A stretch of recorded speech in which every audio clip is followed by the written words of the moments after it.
It has been a weekend filled with violent, difficult news. Yes, and yesterday marked 13 years since another horrible thing, a national tragedy, the Sandy Hook massacre, which claimed the lives of 26 people, including, as you know, 20 children. Since then, Sandy Hook Promise, a nonprofit organization, has focused on gun violence prevention and making schools safer. It was co-founded by Nicole Hockley, who turned unimaginable grief into action after her son Dylan was among the lives lost in Newtown, Connecticut. And we're lucky that Nicole joins us now.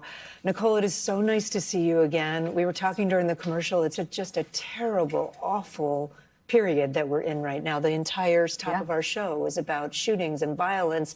I wonder how you're processing and reacting to that. It is so hard to process all the time because this is daily in America, and now we're talking about other countries as well. This is just horrible. And right after the 13th remembrance as well, sometimes it's just too much to deal with, especially at such a bittersweet time when everyone is so festive and joyful, and yet it's tinged with so much grief. Yeah, Nicole, I appreciate that you say sometimes it's too much to deal with, and yet in the face of that, you have channeled this energy into your organization, and you all launched an effort called Know the Signs. Yes. Can you talk for folks listening, specifically students, teachers, how can we know the signs?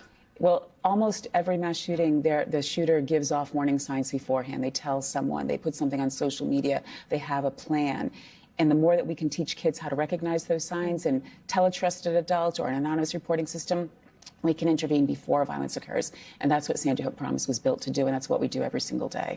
I don't know if you can talk about what some of those signs are. I know you've averted 19, at least, planned school shootings that did not happen because kids were paying attention. That did not happen because we've trained the kids what to look for, such as overt threats, someone bragging about access to a weapon, or saying, don't come to school today, or even suicidal ideation, someone saying, you'd be better off without me. There's so many signs, and our list is all available on sandyhookpromise.org so people can learn the signs and have conversations with each other and your families. Yeah, these are action steps people can take. Yes. And so much of this is heavy and shakes communities. When a community is rocked by something like this, what can they do to take care of their mental health collectively? Well, that is super important. And there it's really just about giving each person the grace and the space to deal with this in their own individual way.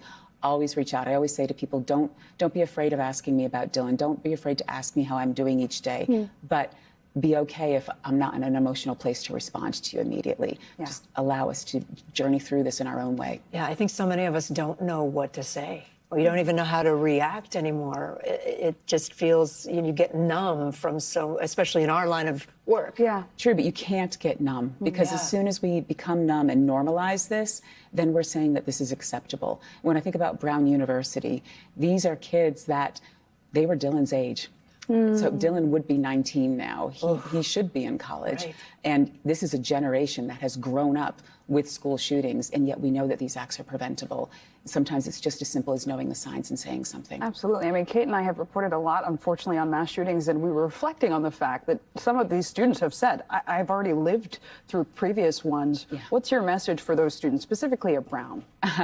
First of all, I stand with them because I understand it. For those that are repeating this experience as well, one of them, my dear friend Mia Tretta, has experienced this now twice.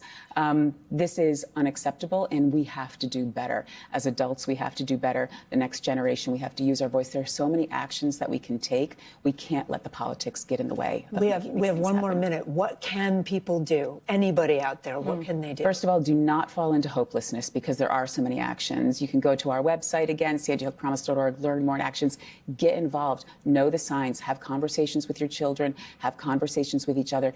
Don't let this be a normal part of America because it does not have to be this way. It's such a powerful word. We can all act. We can all make a difference in this context. Absolutely. Nicole Hockley, always good to see you. I hate the circumstances, but I'm so glad you're here and doing well. Thank you. Thank you.